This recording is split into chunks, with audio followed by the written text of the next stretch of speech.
Brothers, we are in the midst of a civil war. The age-old debate of past versus present has reached critical mass, and sides have been taken. A revolution is taking place, and we're losing good men.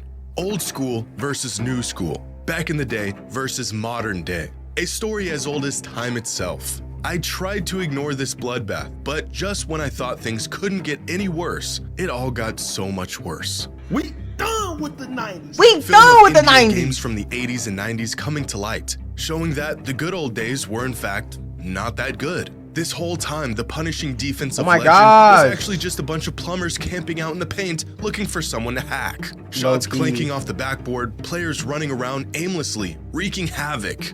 And worst of all, Michael Jeffrey Jordan, the supposed greatest basketball player of all time, didn't even have a left hand. What is going on? Have we been lied to about basketball in the 80s and 90s? Are we really done with that era of hoops? Or are we being deceived by lowlights, misinformation, and cherry-picked clips? Probably both. Well, I think I've got an answer. Probably both. And some of y'all ain't gonna like it. It's both.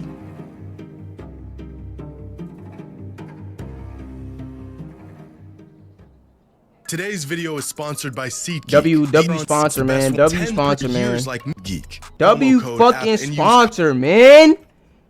W fucking sponsor, I've seen man. well thought out video essays, hard-hitting analysis, testimonies from past We and done present with the players 90s. talking about their experience in the league and how it's changed over the years. And none of those things managed to do what these 5 simple words have done in just a week. Soon enough, the clips came rolling in of players from that era dribbling off their feet, throwing up air balls, and putting together moves that you might see at your local high school's JV game. So, for whatever it's worth, here is my long-winded take on this whole discussion.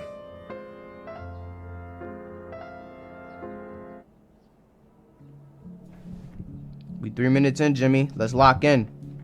Let's get to something. We found the tapes. I want to begin by saying what this discourse has taught me more than anything else is that NBA fans today never actually took the time to go back and watch games of the past. That's facts. Brothers, I have been harping on this for years, begging for fans of the game, whether you are new or have been watching for years, to just go back and watch full games. Not highlights, not clips, full-length games of eras from the past. And after seeing this discussion devolve into where it is today, it is clear to me that most people never take the time. I'm seeing countless fans have this sort of awakening as they're watching films of these old games as if the footage was buried or lost and it's finally being unearthed for the world to see. It's been right here on YouTube for the past 15 years. You mean to tell me the same fans who chime in with a full-blown thesis on the GOAT debate never spared the time to even watch the games they were referring to? Literally. I guess that does explain a lot. Now, I'd like to think I'm somewhere in the middle on this whole discussion. I have said on multiple occasions that players in today's NBA are simply more skilled than players of the past, which has resulted in bigger stat lines and higher point totals than ever before. It's not the defense that has gotten worse, it's the offense that has gotten better. Yes. You know, that whole spiel. I would argue the defense has gotten better, bro. I'd argue the defense has gotten a lot better, bro. I personally think that Drew Holiday is a better on-ball defender than Michael Jordan, bro. Michael Jordan was fucking shading niggas, bro. Cooked, like, bro, he was getting his shit popped for real. Like, the thing about Michael Jordan was that he was a very aggressive, athletic, like, he was super aggressive, athletic, and like determined defender. In terms of his like defensive instincts, they were great, but I'm taking Drew Holiday, bro. If he had to guard some of the niggas in the league, the way he was guarding niggas, the way he was guarding AI, if he was guarding niggas in the league like that today, shit would be sad. Shit would really be bad for him, bro. But I digress. I also have an appreciation for the greats that came before and how incredible some players of past eras were. In fact, I almost feel like I'm hallucinating seeing this 90s basketball slander campaign unfold in front of my eyes. It feels like everyone's perception on the age-old debate changed literally overnight. Literally. I know that's not the case, but after seeing all of this play out, it sure feels that way. But today, I'm not just going to show you some cherry-picked clips or unhinge this narrative even further. I'm going to show you real film, real data, and proof of how we might actually be done with the 80s and 90s. And, of course, if Michael Jordan really had no left hand. Spoiler, He did. See it. Now, I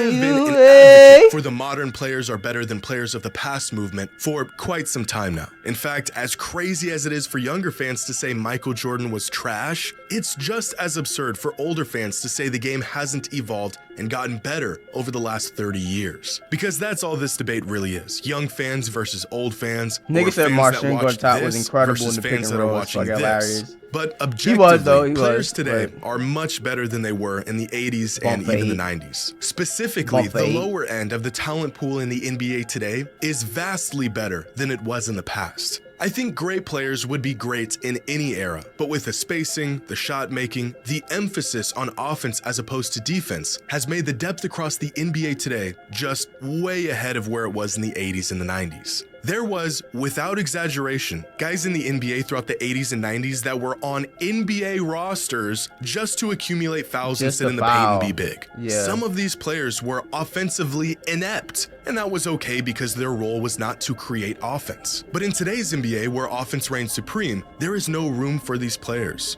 Now, you could and should He go said, back "Fuck this- and watch fuck this film of basketball games, shit." not highlights, from this era and see just how limited the skill sets of some of these players were. Absolutely. The shot making, for the most part, was limited to set jumpers, slashers coming downhill for layups, and big men trying to muscle their way to a bucket down Mashing. low in the midst of what appears to be a wrestling match. Catch a player off guard with the double team, and they immediately pick up their dribble. Simple things like guards turning their back to the basket 20 feet out instead of creating space off the dribble. Even players looking down at the ball while trying to get out on a fast break was very common in this era. And these aren't lowlights or cherry-picked incidences. This is just what the game looked like 35 years ago. But even without film, nearly every metric suggests modern players are more capable of players in the past. Free throw percentage was worse, three-point percentage was worse, turnover percentage was higher, they used to shoot more free throws but still ended up with far less points.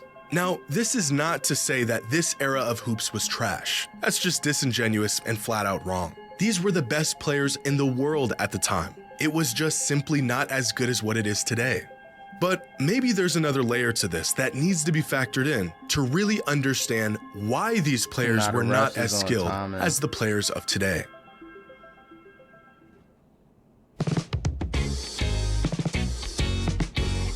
Signature Jimmy Hyrule music. Now, right despite this being a very relevant topic for years, the idea of rule changes and how these changes have affected the game still remain a mystery to some. Players were a product of their era and the rules of their era. The first step to discovering greats of the past is to watch film of them play. The next step is to gather and understand the context of the film you are watching. When you see a 6'9" Magic Johnson go flying down the court with what looks like kind of a stiff dribble, you may think the man has no bag.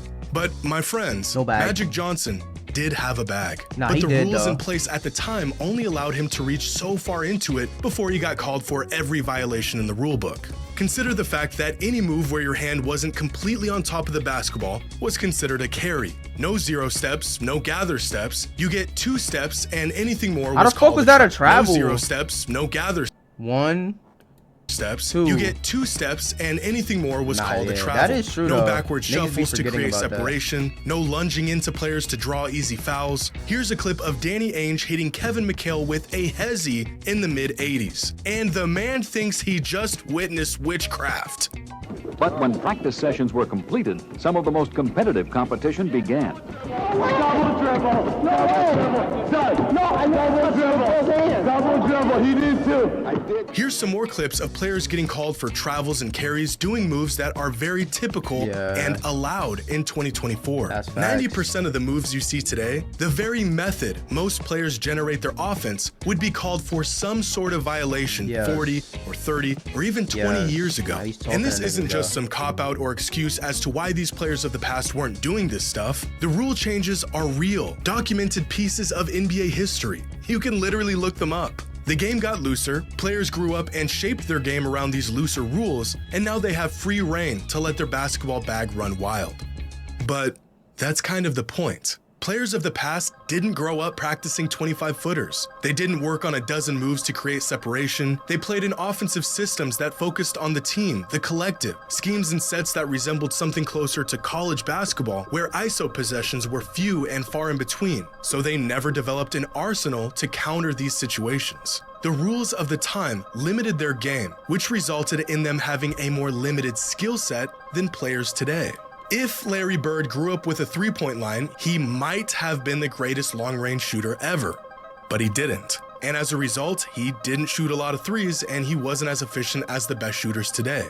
We can sit here and assume these players of the past might be as capable as players today if they were playing under the same rules and conditions, but they didn't. And I don't think we should assume that. The fact is they played in a different time and they became a product of that time.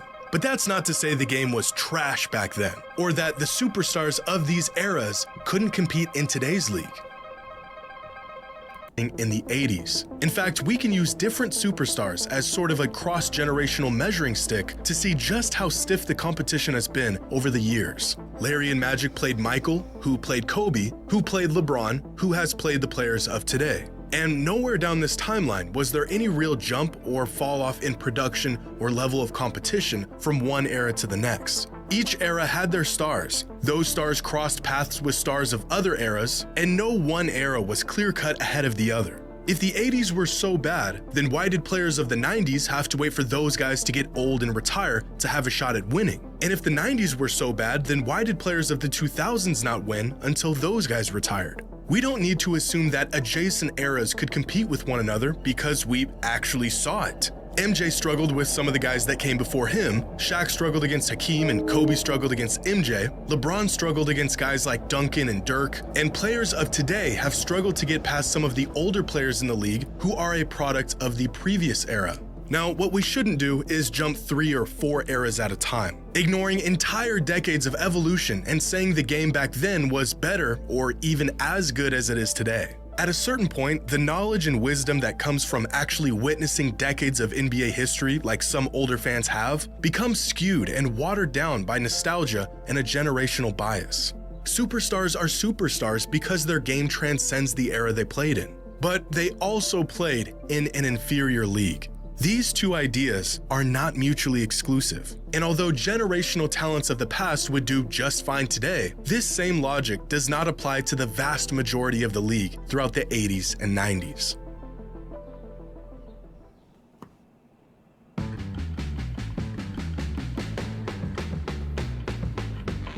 When did the NBA become not trash? So if the 80s were inferior to today's league and the 90s were inferior as well, when did the NBA become not trash? That's a great question, Jimmy. That's a great question. If I just throw an ignorant, shot out there, when did the NBA become not trash? I would say 2008, personally. I feel like obviously it started to get less trash over time, but when the NBA just really wasn't I don't think it was just trash no more. Probably around 2008. 2008, I feel like okay. You know what I mean? 2008. It depends on how you look at it. Ironically, I think there's a pretty clear distinction to the skill set of players before Michael Jordan hit his peak and after.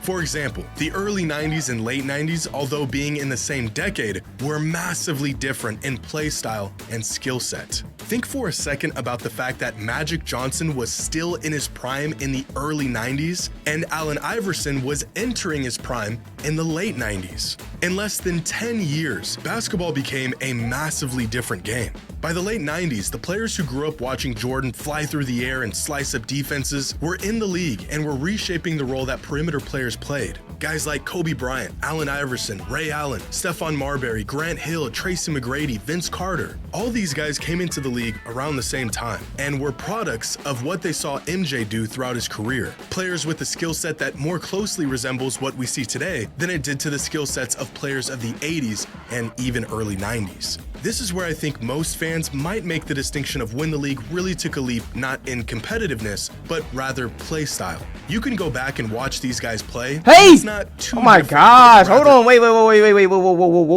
Whoa! play style. You can go back He's and watch these guys play. Hey! Hadouken! It's not too different than watching an NBA game today. Nah, Jay Or Wills you is can point to the crazy. shift in play style that happened in the late 2010s, after Steph Curry redefined what makes a great championship caliber player, and the league adjusted to this new three-point heavy, perimeter-focused style of basketball. Similar to Jordan, the kids who watched what Steph was doing in the mid-2010s emulated that style of play, tailored their games to it, and are now in the league doing things that only Steph could do a decade ago. So if we're done with the 80s and 90s, where can we look back and no longer apply this era tax on these players? I think most fans would agree that the turn of the century is where the modern era of hyper-skilled players began. You can say objectively that this era was not trash, and most players of this generation would do just fine in today's league. But if that is the case, then modern NBA fans are holding a ticking time bomb, and they might not even know it. Oh shit, Wemby.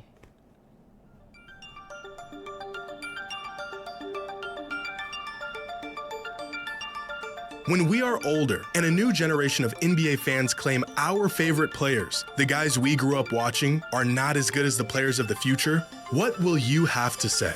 Right now, there is no one in the world who can shoot like Steph Curry. But inevitably, there will be. And eventually, I don't know there if will that's, be many players I don't know if who that's can true shoot. though. I don't know if inevitably we will see somebody shoot the ball as good as Curry. I think we'll see guys with great IQs, great passers. We'll see guys who can jump high, like niggas like Wemby. Okay, cool.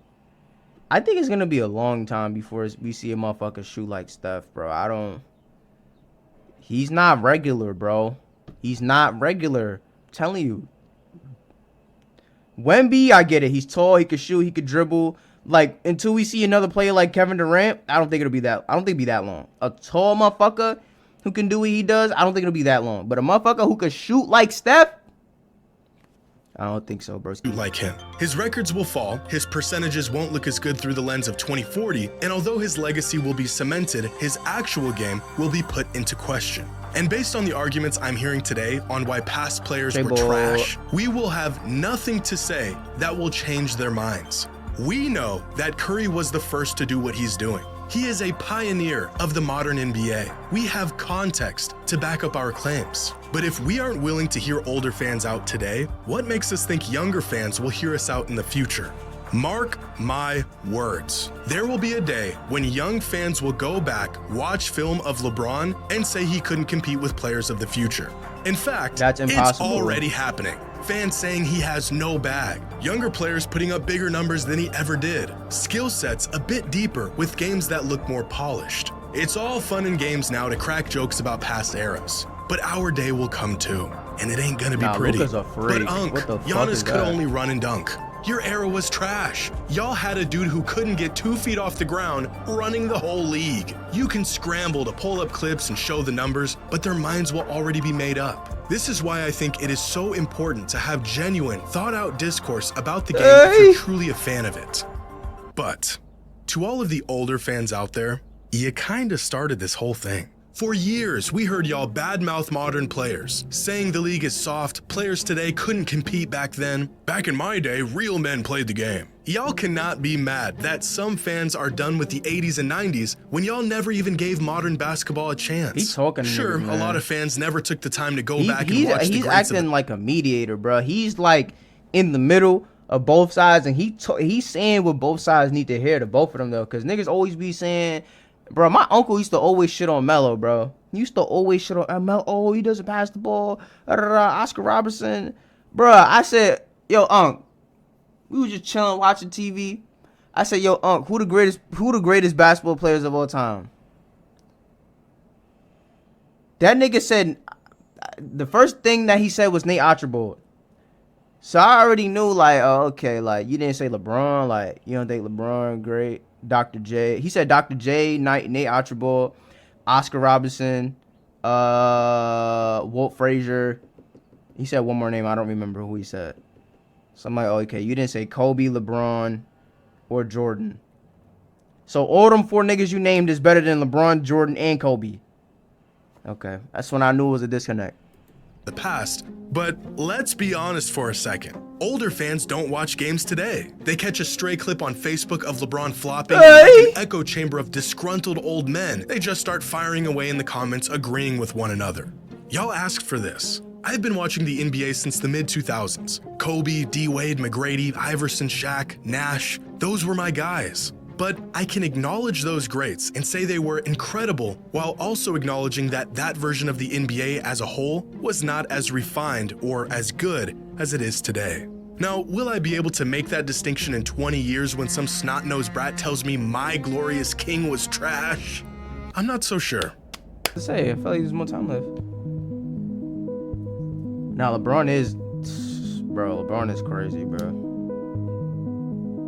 Now, it's time to once and for all take a real close look. But there are look certain niggas that niggas don't say that they're trash. Like, I don't hear nobody talk shit about Hakeem Olajuwon.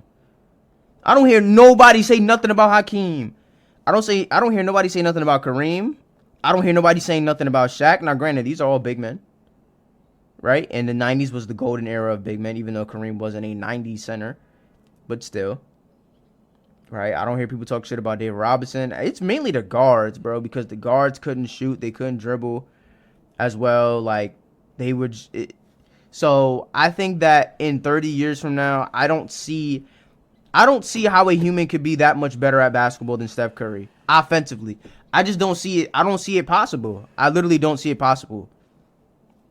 I don't see how a human could be as good as LeBron or that much better than LeBron. I just humanly can't see it. I don't think peak Wemby is going to be as good as LeBron. I just don't see it. Now, mind you, Wemby is 20 fucking years old. Now, when LeBron was 20 years old, he was in the year 18, 19, 20. Okay, so year 3, that was like Pistons year, right? When he fucking demolished the Pistons. Okay, so LeBron was already a top 10 player in the league. Now, niggas want to argue Wemby's top 25. It's a different league. It's a different time. Okay, I understand that. But I don't see niggas being as good as Curry and LeBron. Now, if you want to, I could see somebody being as good as Kevin Durant. I could see that. Just the way the game has evolved, I can see that. I can see niggas being as good as Kawhi Leonard. I can see niggas being as Harden. I don't know. Harden, I don't know. I'm going to be honest. I might be biased, whatever. You can say, yo, KD's better than Harden. It's not about who's better. It's about whose game, like, when you look at their game, whose game is more replicatable, right? Kevin Durant is a tall 7-foot nigga that shoots a lot of mid-range, has good handle, skinny. I don't see niggas doing what Harden do, bro. I don't see niggas having Harden's bag. His handle is rare and handle, bro. We talk about all-time handle. He has top 10 handle of all time, if we being honest. He could be top 5. Curry, Chris Paul, Kyrie. Even if you want to throw Iverson in there, okay, we could throw Iverson in there. Harden might be 5th. Harden deadass might be 5th. So, this accusation that Michael Jordan did not have a left hand. I felt like I was having a bad dream when I first saw this claim. But unfortunately, I was not. I feel like no one actually believes this. This is just some high-level trolling. But in an effort to stop this nonsense from spreading any further, I have no choice but to take these accusations seriously. Facts. So I selected 8 random games ranging from Michael Jordan's rookie season all the way up to the mid-90s, and play by play gathered all of his possessions throughout these games, charted when he went to his right, when he went to his left, and what those possessions resulted in. And here is what I found. Jordan made a move with his left hand or his right hand 227 times. Of those 227 moves, 121 of them were with his right hand and 106 of them were with his left hand. Of the 121 right-handed moves, he passed up or got fouled on 54 of them, so I didn't bother charting those. 65 of these moves resulted in a shot, in which he made 63% of them and only turned the ball over 2 times. Now, moves that he made with his left hand resulted in a pass or him getting fouled 45 times, while 55 of these left-handed moves ended up in a shot, in which he made 51%, and 6 moves resulted in a turnover. So, based on this data, Jordan was definitely more comfortable going right, especially near Yeah, but that's not proper context, though, because you could have the there's difference between not being able to dribble with your left hand and not being able to finish with your left hand. That's two different things. Now, usually if you can do one, there's a good chance you can do both.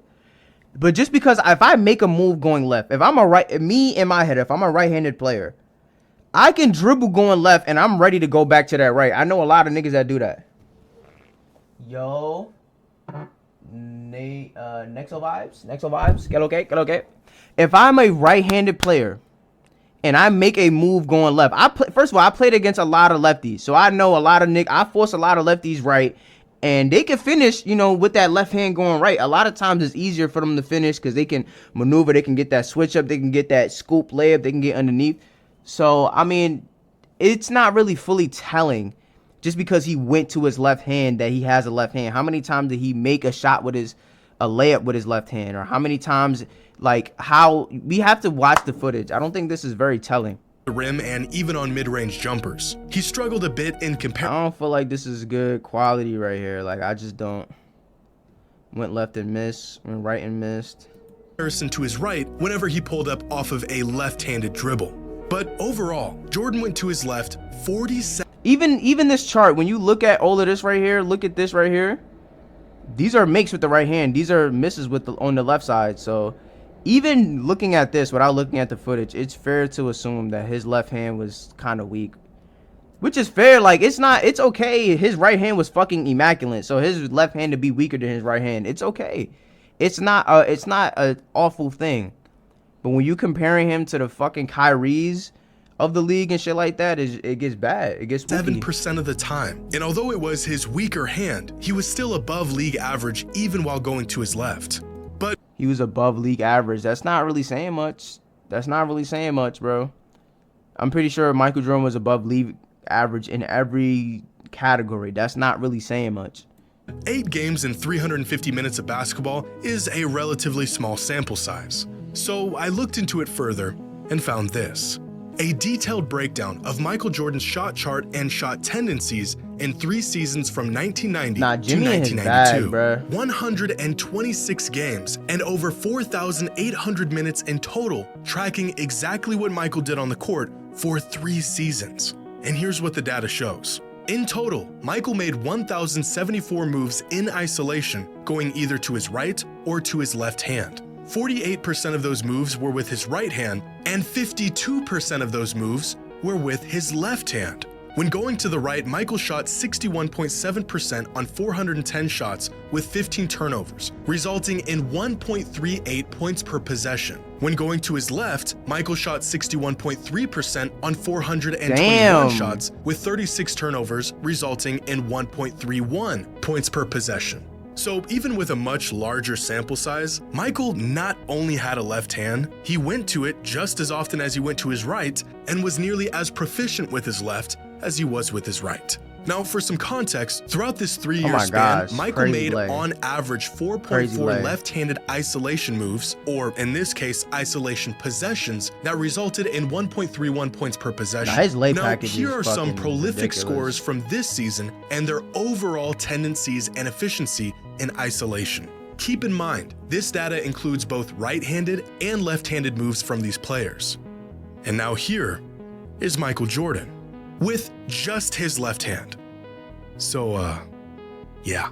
I'd say contrary to what has now become popular belief, Michael Jordan had a left hand. And I cannot believe we had to dig into the data to come to this conclusion. Nah, y'all done pissed Jimmy off. Is there anything left? Neared this style of play and did it during the good old days. In the 90s, no one looked back at how the league was in the 60s claiming it was better. And so realistically, we shouldn't be looking back at the 80s and 90s claiming the league was superior than it is today, or even just as good for that matter. A lot of these ideas that favor modern basketball are becoming more mainstream. W-Vid by Jimmy, man. W-Vid.